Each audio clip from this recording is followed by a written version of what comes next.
Olá, pessoal. Mais um episódio do Fale com a Gente. Eu sou Elton, agente comunitário de saúde. E eu sou Cíntia, agente comunitária de saúde.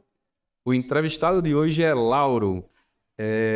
Quem é Lauro e de que forma a pauta sobre o direito da pessoa LGBTQIA+, se insere na sua vida? Então, falar de quem é Lauro, né? Falar da gente é uma coisa que é muito difícil, mas Lauro é um enfermeiro, né? Mestre em gestão, trabalho, educação e saúde.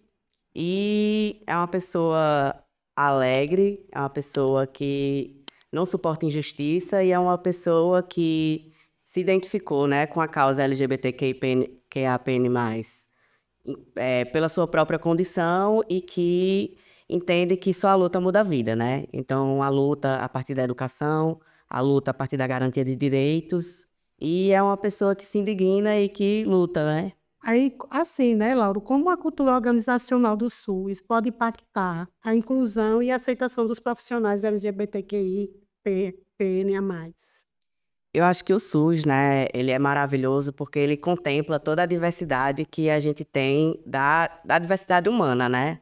E aí o SUS, ele é pioneiro em pensar o direito da população LGBT, né? Quando a gente fala, por exemplo, da inclusão do nome social, né? Ele foi um dos primeiros documentos a constar esse nome social e ele, na sua teoria, ele é totalmente anti-LGBTfobia, né? Mas a gente ainda tem muito a construir, né? Eu acredito que no seu pilar, o SUS ele é, de fato, um SUS que contempla todas as identidades e essa diversidade sexual que existe, né? Mas a gente ainda precisa lutar bastante com a capacitação dos profissionais e a gente precisa entender que essa capacitação, ela é uma capacitação porque o que existe no SUS, né, qualquer forma de preconceito, é uma forma de preconceito que existe na vida, né? É a vida das pessoas que é construída dessa forma e aí a gente precisa bastante da educação permanente para poder assegurar esse SUS e essa cultura organizacional que inclui a todos, né? Independente de raça, independente de gênero, independente de identidade de gênero e sexualidade. E como você percebe o apoio entre os colegas da construção das redes solidárias entre profissionais LGBTQIAPN+, no SUS? Eu acho, né, que, como eu falo um pouco da nossa cultura, né, a cultura, principalmente aqui no Nordeste, né, ela é adversa para as pessoas que são diferentes, né? Então, ser LGBTQIAPN+, do SUS é como ser LGBT na comunidade, né? Mas eu acho que a gente vem diariamente no SUS quebrando muitas barreiras, né? E aí a gente tem iniciativas da própria UFRN de capacitação, de rodas de conversa, que a gente vai fazendo essa sensibilização da população, né? Eu acredito que a gente tem episódios de LGBTfobia que ocorrem majoritariamente por causa do que a gente vê na rua mesmo, né? A gente sabe que é difícil ser LGBT na rua, é difícil ser LGBT na escola, é difícil ser LGBT no trabalho. E aí o SUS é um espaço também de trabalho, né? E é o espaço onde essa vivência ela não consegue ser escondida, né? Porque ser LGBT é uma coisa que nos está estampado na cara, né? A gente não precisa sair de nenhum armário, porque muitas vezes já nos tiraram desse armário, né? Então, por exemplo, eu, Lauro, né, um homem trans que chegou ao serviço, dificilmente vai passar despercebido, ok? De cara, as pessoas não vão dizer que eu sou um homem trans, mas existe uma história e existe um passado, né? E esse passado é construído por muitas pessoas que, inclusive, conviveram comigo durante a graduação e durante os espaços de especialização, né? Então, acontece muitas vezes você chegar no serviço e se apresentar apenas, eu sou Lauro, enfermeiro, e aí depois de um tempo alguém chegar e dizer, oh, nem sabia, tu nem parece que é trans. E aí falar isso como se fosse um grande elogio, né? Mas muitas vezes é, de certa forma, uma violência. Mas eu acho que a gente se aproveita desses espaços para que a gente possa dialogar com esses profissionais, dialogar com os colegas e dizer, sim, eu sou trans, mas esse é só mais um elemento dentro de uma carta, né, de coisas que eu tenho como pessoa. E aí a gente aproveita esse gancho para também capacitar, né? Capacitar como muitas vezes, às vezes chega o porteiro da unidade e diz assim, e agora, Lauro, essa lei aí de acompanhante, que mulher pode ter acompanhante? Se for uma mulher trans, vou deixar entrar, não. E eu explico para ela, digo, mas uma mulher trans é mulher. E aí você vai ter que deixar entrar, sim. Ela também pode ser acompanhada. E depois de um tempo ele volta para mim e ele diz, mas rapaz, ainda bem que você me esclareceu, né? Que você me disse isso aí e eu fui pesquisar e realmente, então eu tenho que mudar a minha postura, né? Então eu acho que esse espaço do SUS, esse espaço com os colegas, né? Primeiro a gente quebra aquela impressão, né?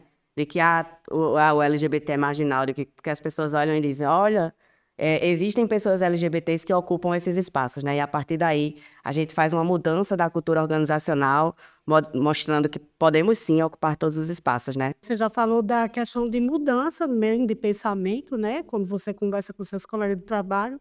Mas aí, assim, na sua opinião, quais mudanças seriam fundamentais para melhorar a experiência de profissionais LGBTQIA+, no SUS? Eu acho que a gente precisa fazer uma mudança, né, do imaginário social da população, né? E da população como um todo, de trabalhadores e de usuários, porque a gente vem de uma construção do nome social, e aí o uso do nome social, por exemplo, por que que você acredita que você pode chamar a Anitta de Anitta, né? Que é o que o povo muito fala, Anitta de Anitta, quando a Anitta é Larissa, né? E aí você chama tranquilamente. Mas aquela pessoa que diz que é trans e que aquele nome não representa mais, e agora o nome social, né? É o seu nome, você diz que não vou chamar porque te conheci com outro nome, e é assim, né? Então a gente precisa fazer uma mudança de paradigma, né? E é essa mudança para entender que se eu posso chamar alguém por um apelido, por que eu não posso chamar pelo nome que escolheu, né? O nome que é uma coisa tão importante, que é base, que é a sua apresentação para o mundo, né? E aí a gente ir em outros fatores, né? Como, por exemplo, o uso da vestimenta. Por que te incomoda se uma pessoa trans vai usar a vestimenta de homem ou de mulher? Né? Porque ela não pode usar a vestimenta que lhe cabe. E aí é uma coisa que a gente... Tem uma coisa que muitas vezes quando a gente chega no serviço, né? Tem um incômodo de por que aquela pessoa que é trans está usando o uniforme conforme a sua identidade de gênero e não conforme o gênero que foi atribuído ao nascer, né? E aí é uma desconstrução que é diária, né? Que é de pensar, por que isso te incomoda, né? Porque a gente tem cores que são determinadas por padrões, né? E aí é uma coisa que é cultural e que a gente vai levar aí muito tempo para desconstruir, mas a desconstrução é diária, né? E a gente tem que fazer essa reflexão para nós mesmos, né? Por que me incomoda? Porque um dia eu fui ensinado que homem não deveria usar rosa.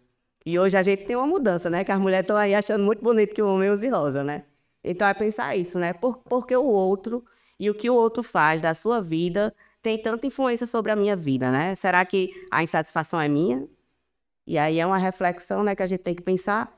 E por último, né, é o uso do banheiro, né? Que a gente tem essa grande máxima que dizem que quando homens, né, que são como as pessoas muito falam das mulheres trans, entrarem no banheiro, essas pessoas serão assediadas dentro do banheiro. E aí, onde é que a gente viu que a mulher trans ia assediar uma outra mulher dentro do banheiro, né? Eu costumo ver outra situação, né? A gente tem os casos de agressões e que, na maior parte, são do ciclo familiar e que são ocorridos dentro de casa, né? E aí, por que isso nos afeta tanto no uso de um banheiro para uma pessoa trans que só está ali querendo executar o seu direito, né? Porque muitas vezes essas pessoas, elas têm que passar de 8 a 12 horas fora de casa e sem usar o banheiro, porque elas têm medo de quando elas acessem esse espaço, né? É um espaço de dignidade básica. Assim, a gente tanto fala, né, que não se deve prender, você deve e urinar quando tem desejo, e para essas pessoas a gente nega, né? A gente diz que não, você não vai usar, porque se você for usar o banheiro, você vai assediar alguém. Ou no caso de nós, homens trans, né? A gente tem o medo de ir ao banheiro, porque nesse momento a gente pode ser assediado por alguém, né? E sofrer aí os estupros corretivos da vida, né? Então, eu acho que 3 coisas são muito básicas para que a gente possa garantir, né, a entrada e a permanência dessa população, né? O direito ao uso do nome social, o direito à vestimenta de acordo com sua identidade de gênero e o uso do banheiro. E aí a gente fazer, né, uma cultura de fato que o preconceito ele não seja tolerado, que essas situações elas sejam de fato levadas, né, para aonde couber, e se tiver necessidade que a gente abra assim casos de sindicância. Porque, inclusive, a perpetuação do preconceito é pela a certeza da impunidade. Eu achei interessante a sua fala quando você disse que sobre o apoio o preconceito começar dentro de casa, né? Eu achei assim, dentro de casa é onde você procura ter mais apoio na sua vida, né? Então assim, é de lá que você sai, é de lá que você imagina que você vai ser mais protegido, vai ser mais bem aceito, e na maioria das vezes é o lugar que mais, o primeiro local a te desprezar. Então assim, um dos locais que você enfrenta o primeiro desafio, né, digamos assim, nessa trajetória, seria dentro de casa, digamos assim, um dos piores enfrentamentos que você do seu início de trajetória, né?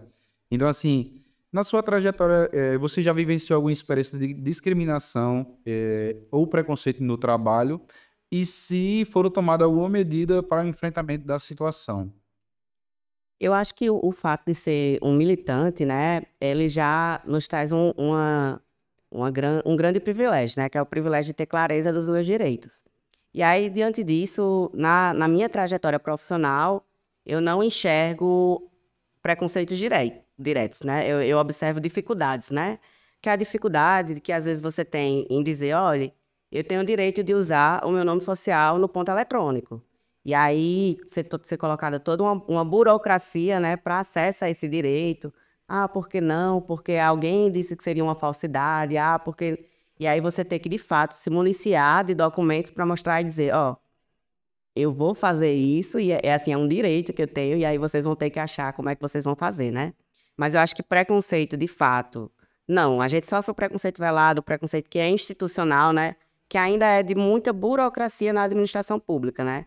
De que as pessoas não entendam que o nome social ele é direito e que ele deve ser o nome que é exibido oficialmente em qualquer lugar, né? Mas eu acho que o fato de ter muito esclarecimento é o que faz com que a pessoa contorne, né, esse preconceito institucional e possa dar essa resposta negativa, né? E dizer, não, essa negativa ela não pode existir, porque eu tenho direito. E assim, né, como é que você vê a inclusão do LGBTQIA+, no SUS e quais as ações podem ser tomadas para avançar, né, nessa causa? O que a gente pode fazer, né, enquanto sociedade, enquanto trabalhadores do SUS? Você fala uma coisa muito importante que também, né, no episódio anterior, que a gente conversou, é a questão da educação permanente, que eu acho que é um ponto que é crucial para todo trabalhador do SUS. Mas aí eu deixo para você explicar aí quais são as suas percepções. Eu acho, né, que, de fato, a educação permanente é base, porque a educação, ela vai fazer a transformação desse pensamento, né, que é um pensamento que é cultural, e para que a gente possa, a partir dessa transformação, que a gente mude mais cabeças, né, porque eu acho que os espaços de educação permanente, inclusive o espaço de educação permanente da UBS, ele é muito importante, né, quando a gente separa ali um tempo na reunião para poder fazer uma capacitação sobre algum tema que aflige, né, e a população LGBT é um tema que aflige bastante a equipe da UBS, é através dela que a gente consegue ter grandes modificações, e aí eu trago um caso bem específico que aconteceu na minha área quando eu estava trabalhando na UBS, né? Eu fiz uma capacitação com toda a equipe, e aí conversei isso com, inclusive, os agentes, né? Que a gente poderia ofertar para a população o nome social no cartão do SUS. E aí falei um pouco sobre o que o que são as pessoas trans, né? O que são as pessoas LGBTs, falei um pouco de cada sigla. E aí falei da questão do direito ao nome social. E por coincidência, na semana seguinte, tinha uma mulher trans que apareceu na nossa área. E aí quando chegou na nossa área, ele chegou para mim e disse assim, Lauro, aqui tá ela chegou na área, e aí ela ainda não veio na UBS, mas eu queria que a gente colocasse o nome social. Eu perguntei a ela e ela disse que queria ter o nome social no documento e eu queria ver como é que a gente faz. Vamos fazer. Naquele tempo eu disse, vamos conversar aqui, vamos mudar esse cartão SUS. E aí a gente mudou o cartão SUS e ele foi lá na residência dessa pessoa para dizer, ó, tá aqui o seu cartão SUS, a gente tá na UBS, sempre que você desejar, a gente tá aqui de portas abertas para te atender. E essa pessoa, ela disse, nunca fizeram isso por mim, todos os espaços onde eu passei.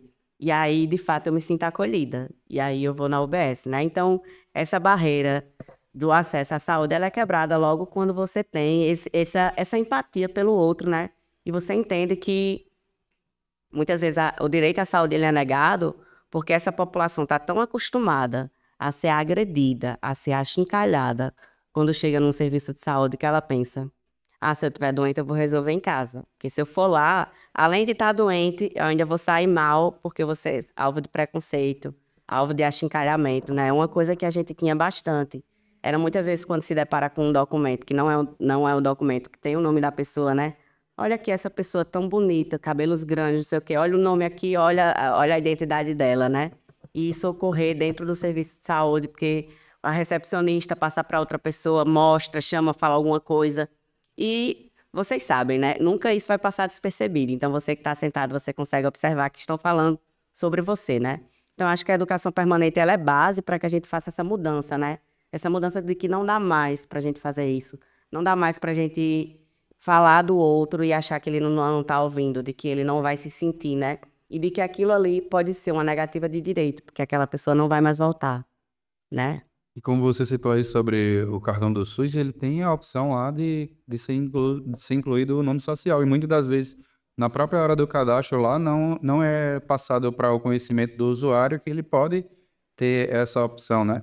Muitas das vezes também, já pela questão do preconceito, ele não é nem esclarecido e, tipo assim, também você de julgar que aquela pessoa... você olha para a aparência daquela pessoa e acha que não deve fazer essa pergunta para aquela pessoa.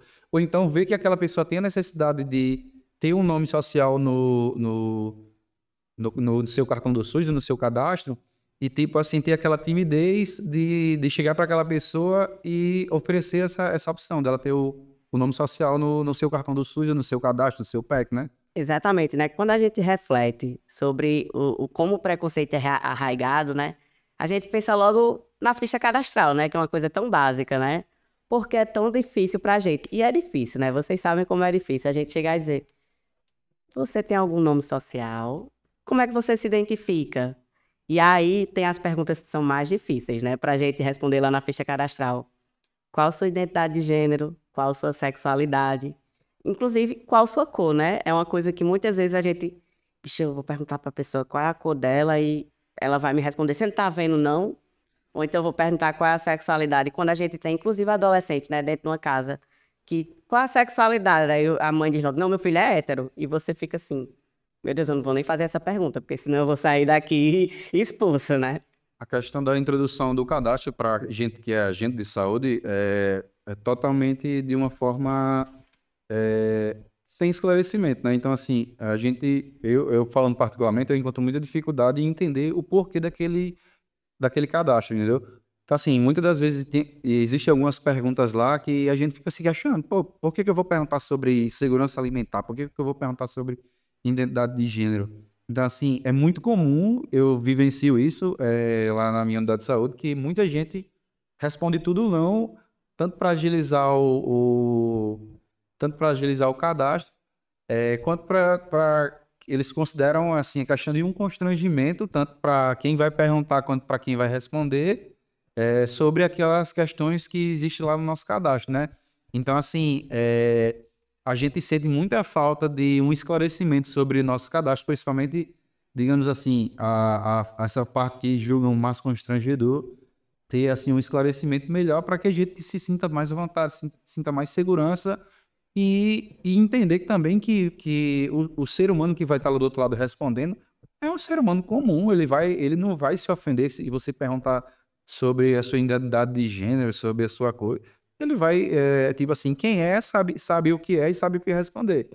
Então, assim, eu julgo não como uma ofensa, né? Então, mas, tipo assim, quando você deixa de responder aquele ali corretamente, você evita que aquela pessoa tenha acesso a vários tipos de políticas públicas que são ofertadas de acordo com aquele seu cadastro, que aquele seu cadastro vai servir de parâmetro justamente para essas políticas públicas, e você está excluindo aquela pessoa justamente por esse, digamos assim, esse constrangimento que não deixa de ser um preconceito, né? Que você vai dar acesso àquela pessoa àquele serviço, né? Exatamente, né? E a população LGBT, ela é uma população que ela carece de dados, né? Muitas vezes, quando a gente recorre ao banco de dados do SUS para saber, por exemplo, quantas pessoas trans eu tenho no estado do Rio Grande do Norte para que eu possa pensar a importância da política dos ambulatórios. E aí a gente vai lá e todo mundo é heterossexual, todo mundo é cis, e aí você fica, cadê essa população, né? Os dados que são levantados, geralmente são levantados pela própria comunidade LGBT através das entidades, né? E aí, quando a gente vai cobrar, a gente tem que cobrar dizendo, tá aqui o dado, porque no seu dado lá não tem, porque justamente não são explicados como é que esses determinantes sociais vão afetar, né, na construção da política pública e qual a importância que, de fato, você faça essa pergunta, né? E aí, por a gente ter essa questão do preconceito, essa questão de... É assim, não é nem só o preconceito, né? É a proteção, porque a gente sabe que, dependendo do canto que você chegar, quando você vai fazer essa pergunta, você vai sofrer uma represália, né? Então, eu acho que a educação permanente, ela é base, que é para que a gente possa entender, né? Por que aquela pergunta está sendo feita ali? Em que é que isso vai implicar, né? E aí, eu acho que eu vim até com a camisa, né? De Paulo Freire, né?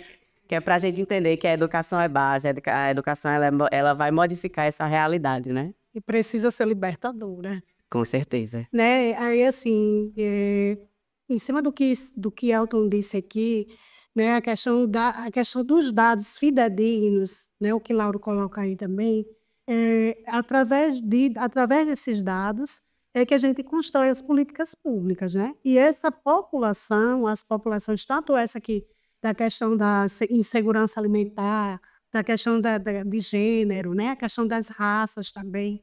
E aí, assim, a gente precisa ser fidedigno nessas informações. Mas, para isso, como o Lauro coloca aqui, é importante que a gente tenha a educação permanente para que as pessoas possam entender que é necessário a gente fazer aquelas perguntas e não passar direto e colocar não, não e acabou, né? A gente tem que pensar que isso é muito importante, né? É muito importante para essas populações, principalmente. E nós, né, estamos caminhando para o final, agradecer a Lauro. E, assim, Lauro, agora, nesse momento, você pode colocar aí onde é que a gente pode me encontrar, suas redes sociais, seus trabalhos, o que a gente quiser, assim, que o povo quer saber. Então, né, hoje eu sou enfermeiro, né? Então, eu atuo no Hospital dos Pescadores e na CESAP, no nível central. E as minhas redes sociais, né, é G_BEZZE. E são todas assim, né? Facebook lá, Lauro Gabriel Bezerra. E é assim que vocês podem me contactar. E quem tiver qualquer dúvida, né? A gente está sempre disposto a educar e aí a participar de palestras, de encontros, de rodas de conversa. E é isso. Muito obrigada, gente. Esse foi mais um episódio do Fale com a Gente. Siga-nos nas nossas redes, né? No YouTube, para assistir os nossos episódios. Tchau!